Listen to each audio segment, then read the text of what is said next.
Well, tonight, we have good one. A new fragment, handed to me on Tuesday, and as usual, that's all I can say about the one who handed it to me. This one has a headline that reads, Marriage, and the body of the text, in its entirety, reads as follows. I now pronounce you OMG and WTF. That's it. Marriage. I now pronounce you OMG and WTF. Now, as usual, I'll say a few things regarding this fragment. Let us begin with a simple ceremony, one familiar to many, and yet fully understood by few.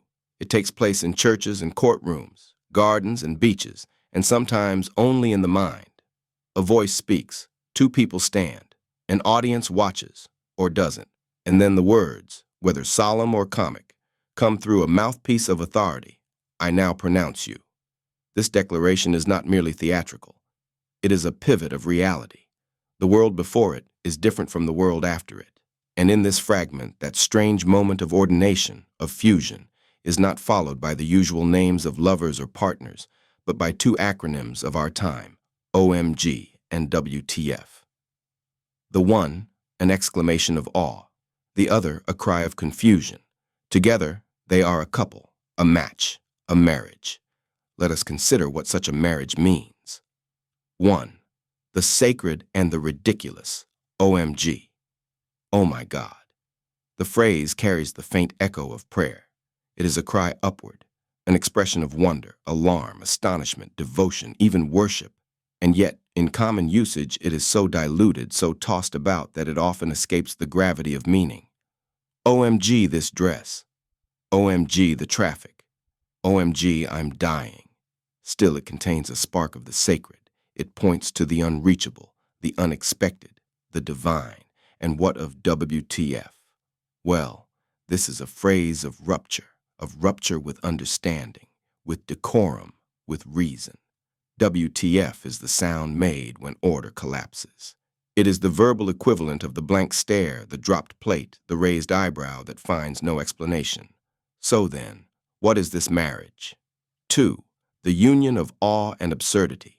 We live increasingly in a world where these two forces are paired, the sacred and the ridiculous, the miraculous and the incomprehensible. The more awe we feel, the less we understand. The more mind-blowing the event, the less sense it seems to make. And our emotional vocabularies, reduced by speed and code, give us these two icons, OMG, WTF. They are the bride and groom of the information age. One weeps in reverence, the other curses in disbelief. And perhaps to be modern, to be alive today, is to be the child of this marriage. To be born out of a union of what is too much to take in and what makes no damn sense at all. To stand, as many of us do, in a hallway of contradictions, surrounded by too many screens and too few truths, blinking back tears or laughter, unsure which. 3. The pronouncement.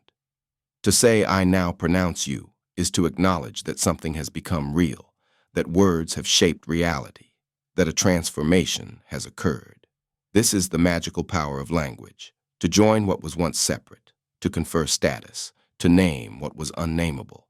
In old traditions, this was done with solemnity. Today, we marry together chaos and reverence, joke and revelation. The philosopher must ask, who is this speaker? Who does the pronouncing?